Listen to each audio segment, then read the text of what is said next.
Doctor Alfredo Jalife, ¿cómo está? Muy buenas tardes. Gran placer, Jesús, a tus órdenes. Disculpa, Y- estoy en un cuarto de hotel en Villahermosa. Vine a la no, no se capital del apure, no se país. apure, hombre. A ver, Doctor, pues lo buscamos para platicar un mes ya de que inició este conflicto ruso-ucraniano. Y yo la primera pregunta que le haría es su lectura de estos primeros 30 días de este conflicto. ¿Qué nos ha dejado? ¿Cuál es el impacto geopolítico? ¿Cuáles son las consecuencias hasta el momento, doctor Jalife?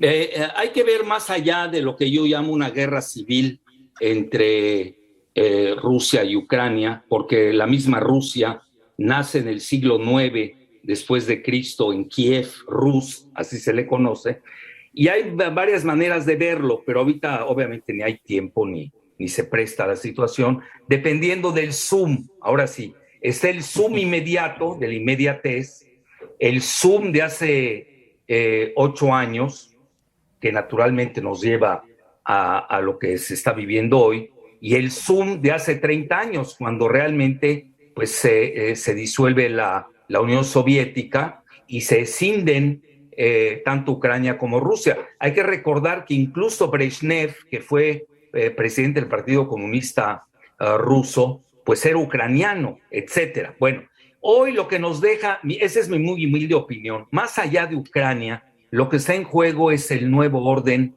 mundial. Y a mi juicio, el planeta está fracturado. El nuevo muro de Berlín se llama el nuevo muro de Kiev, y Ucrania precisamente sintetiza esa situación donde vamos a ver dos bloques. Yo hablaría de una bipolaridad regional. Primero que nada está Estados Unidos con la OTAN y la Unión Europea. Hay que ser sinceros, ni la Unión Europea ni la OTAN existen, es Estados Unidos, para acabar pronto, con sus satélites. Y luego enfrente está el eje de Rusia y de China, que además cuenta con aliados reales y otros de circunstancia. Así de sencillo. Entonces vamos a ver una gran transformación. Vamos a entrar en una nueva era, se acabó la vieja era, el fin de la globalización, y vamos a tener ese choque entre los previos globalistas y los nacionalistas soberanistas. Doctor Jalife, este último punto que toca, que me parece muy interesante, escuchaba hoy, si no mal recuerdo, bueno, hoy lo vi publicado, pero parece que fue una declaración de ayer de Larry Fink. Usted lo sabe muy bien, Larry Fink, que es el integrante de BlackRock, este poderoso fondo, que hablaba precisamente de esto, de la invasión rusa de Ucrania que pone fin a la globalización. Usted corríjame, usted tiene un libro precisamente en donde advierte de esta situación que se llama Hacia la desglobalización. Esto que usted me menciona, ¿se replica con lo que dice este hombre de BlackRock o dónde lo ubicamos? Sí, es similar, nada más que él es más financierista. Yo lo puedo decir abiertamente, fui el primero en el mundo que vaticinó, lo vaticiné hace 16 años.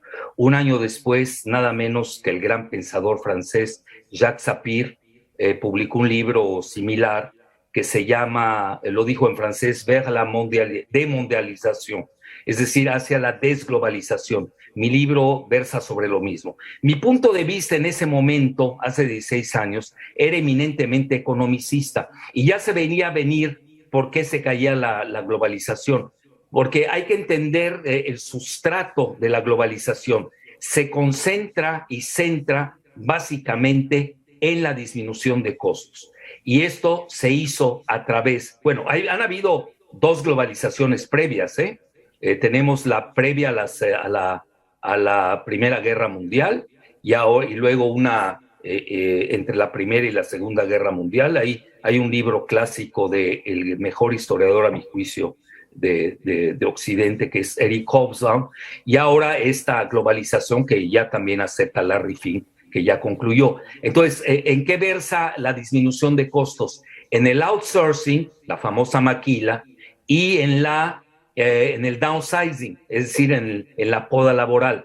Esto es la disminución de costos. Era evidente que después del 11 de septiembre, con el incremento de los costos debido a la inseguridad, en ese momento era la moda, el terrorismo global, etcétera, etcétera, pues ya estaba haciendo agua. Yo creo que hasta se tardó, porque Estados Unidos y Gran Bretaña manejan bien las finanzas y ahora apenas está apareciendo en ese rubro. China, Rusia es muy débil en materia financiera, entonces, pero hay otros autores, por ejemplo, te puedo decir que Deutsche Bank hace 3 o 4 años ya hablaban abiertamente de que ya había acabado la globalización. Larry Fink ahora se centra básicamente, no habla de la invasión Rusia a Ucrania, es más cuidadoso Jesús. Él lo que comenta es la guerra de Rusia y Ucrania.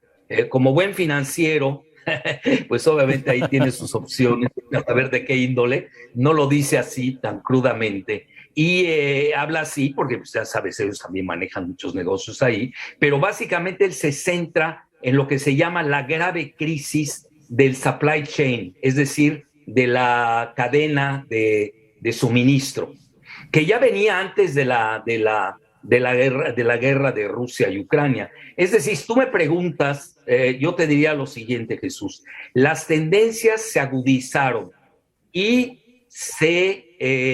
pues ya llegó a su final, pero ya venían las tendencias, no creas que es algo nuevo. Lo que pasa es que Ucrania, ahorita hay 16 guerras en todo el mundo, nadie habla de ellas.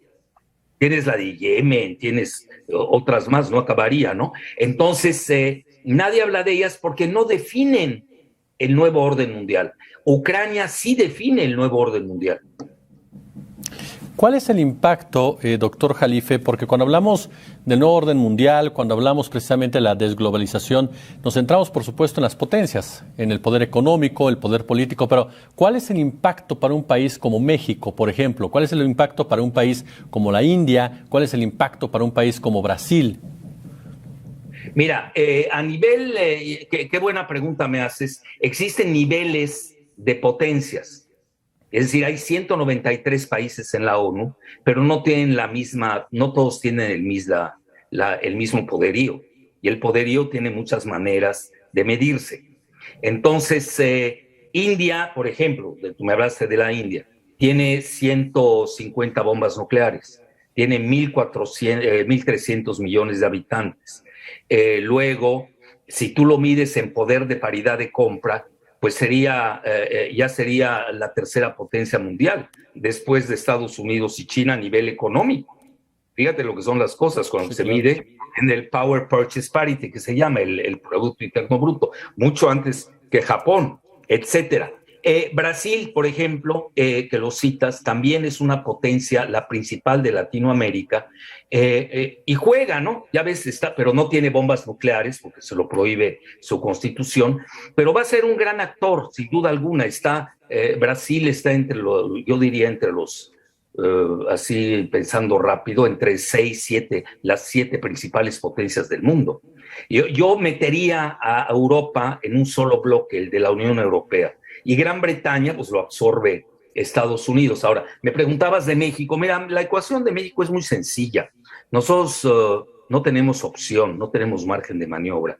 Y lo digo con datos duros. Te voy a dar 3 datos duros. Primero, tenemos el paraguas de 2 países de la OTAN, que son Estados Unidos y Canadá. Y el paraguas se llama el Comando Norte. Poca gente sabe eso. Los militares sí lo saben, los civiles, desgraciadamente, no sé por qué en México no hay una cultura geopolítica. También le da su paraguas no solamente a México, sino también a Puerto Rico y a Bahamas. Eso es muy interesante. También tenemos relativamente un paraguas de Estados Unidos de parte del Comando Sur que abarca a la costa que tenemos en el Caribe. Eso también hay que entenderlo porque el Caribe para Estados Unidos y el Golfo de México sería lo que se llama técnicamente en geopolítica su soft belly, su bajo vientre. Bueno, ese es ahí en lo que concierne la geopolítica. Ya ves que hoy el mismo embajador de Estados Unidos comentó que es un error de que México se vaya a aliar y que no tiene nada que hacer Rusia en México. Evidentemente es lo mismo, es lo que yo llamaría en inglés el mirror image, la imagen en espejo de Ucrania y Rusia. Fíjate lo que son las cosas, ¿eh? Es decir, el embajador Ken Salazar no acepta lo que ellos para Estados Unidos en relación a México, y no acepta para México y Estados Unidos lo que ellos están haciendo con Ucrania y Rusia. Bueno, esas son las contradicciones de las superpotencias. Y luego tienes a nivel geoeconómico, pues es muy sencillo. Nosotros tenemos un tratado con el que se llama el TEMEC, Tratado México, Estados Unidos, Canadá, que era el previo NAFTA o Tratado de Libre Comercio. Por ejemplo, aquellos que salen con propaganda barata de que México va a ser Venezuela, va a ser Nicaragua, no tienen ni idea de lo que están diciendo, realmente, y es propaganda muy barata, y abusan de la ignorancia de la mayoría y sobre todo de los medios que no aceptan puntos de vista diferentes, que no son propagandísticos. Te lo digo abiertamente, como el mío, yo no estoy buscando ninguna propaganda. Entonces, yo soy analista y soy profesor de posgrado de geopolítica, sé de lo que hablo. Y luego, en tercer lugar, de los 6 primeros rubros que tiene México en materia económica, nada más te manejo la cuestión económica, ya no me voy a meter a la cuestión militar, que si nuestro ejército importa la mayor parte de su armamento de Estados Unidos, que si se entrenan en Estados Unidos, ya sabemos dónde, etcétera. Y tampoco me voy a meter al armamento de los cárteles de la droga en México, que obviamente provienen de Estados Unidos. Eso lo dejo de lado. A lo que voy es de los rubros que tenemos acá en Estados Unidos, 6 de los principales de México, 5 están totalmente ligados a Estados Unidos. De ese tamaño te lo digo. ¿Por qué? Porque tenemos, ni se sabe bien la cifra, muchos la manejan que son 40 millones los mexicanos en Estados Unidos, ya son más numerosos que los mismos y muy respetables afroestadounidenses. Va a ser la primera minoría étnica de Estados Unidos en los próximos 10 a 20 años. El mismo embajador anterior en México, Landau, lo escribió en un tuit célebre en el que decía que hay 60 millones de mexicanos en Estados Unidos, mucho más arriba de lo que se maneja. ¿Por qué? Porque eso lo subreporta la oficina del censo. Entonces ahí no hay manera, es decir, México, quiera o no, forma parte de la esfera de influencia de Estados Unidos. Doctor Jalife, al inicio de esta charla comentábamos precisamente esta cuestión bilateral que puede alcanzarse a raíz de esta guerra entre Rusia y Ucrania. Y me llama mucho la atención el punto de las sanciones de Estados Unidos hacia Rusia. Es ahí donde en un momento dado lo podemos ver como una especie de proceso que acelera precisamente esta desconexión de los circuitos monetarios, de los circuitos financieros, de lo que podemos llamar como el imperialismo de Estados Unidos y de Gran Bretaña. Mira, sin duda, Jesús, el golpe que le asestó, sobre todo Estados Unidos, Europa menos porque selectivamente no han implementado las sanciones en materia petrolera, que significaría su propio suicidio. En materia financiera, Estados Unidos tiene 3 armas de primer nivel, a nivel financiero. Uno se llama el dólar. Ni el rublo ruso ni el yuan chino son competitivos. 2, tienes el sistema de mensajería bancaria que se llama el SWIFT, cuya sede está en Bruselas, pero que realmente se maneja en Virginia, en Estados Unidos, que es prácticamente la sede de la CIA, y no hay movimiento o transacción financiera que no pase por Nueva York. Eso lo sabe cualquiera que manda una remesa de cualquier lado del mundo. Ahí tienes a ese nivel el SWIFT, que se llama SWIFT, es muy fuerte y no tiene competencia. China está apenas haciendo su propio SWIFT, es muy local, regional, pero no tiene la envergadura y el alcance del SWIFT estadounidense. Y luego tienes algo que no se conoce mucho, que se llama chips, a no confundir con los chips de semiconductores. Se llama en inglés CHIPS, que es el House Clearance. Y eso es único en el sistema estadounidense. Ahí no compite nadie. Pero China tiene un arma que puede sacar en cualquier momento, que ahí puede darle la vuelta y brincarse a Estados Unidos. Todavía no lo hace, que se llama el yuan digital, donde sí le lleva un avance considerable a Estados Unidos. Entonces estás hablando, yo lo veo así abiertamente, es una guerra pírrica. Van a tener que sentarse a negociar y decir, bueno, ni modo, este mundo está fracturado, ya es una bipolaridad regional, nosotros nos manejamos de este lado, ustedes de aquel. Hoy de cierta manera lo da a entender Larry Fink, en sus 10 páginas que sacó en su carta que hizo a sus, pues yo diría, a sus socios. E incluso te comento algo, Jesús, BlackRock, que es el mayor banco de inversiones del mundo de manejo de activos, se llama ¿cómo le llaman en inglés? Investment Under Management, Assets Under Management, manejo de activos, pero ellos los dirigen. Estás hablando que manejan más de 10 millones de dólares. Escucha bien la cifra. Estás hablando, es una monstruosidad de banco. Claro.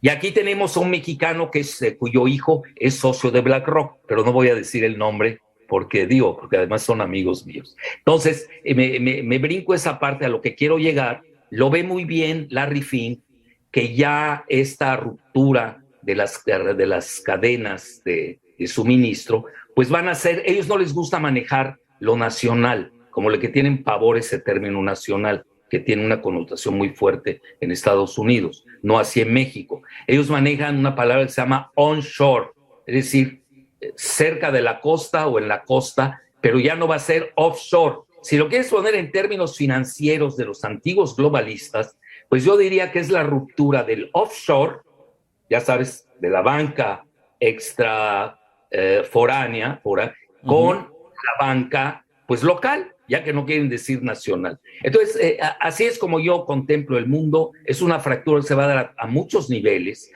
Rusia y China tampoco van, ya demostró, ya lo dijo abiertamente China, que tienen una alianza sin límites, repito la palabra, sin límites con Rusia. Y ahí sí le falló la mira a Estados Unidos, que pensó que podía seducir a China para que entrara a las sanciones contra Rusia. Hoy lo viste, por ejemplo, el rublo se está revaluando en forma increíble. La bolsa de valores en Rusia hoy ya prácticamente alcanzó un 12% de alza y luego disminuyó, se quedó en 4%. Entonces quiere decir que las sanciones también tienen un efecto boomerang. ¿Cuál va a ser? Te lo digo rápidamente. Ya Arabia Saudita y los Emiratos Árabes Unidos ni siquiera le tomaron la llamada a Biden.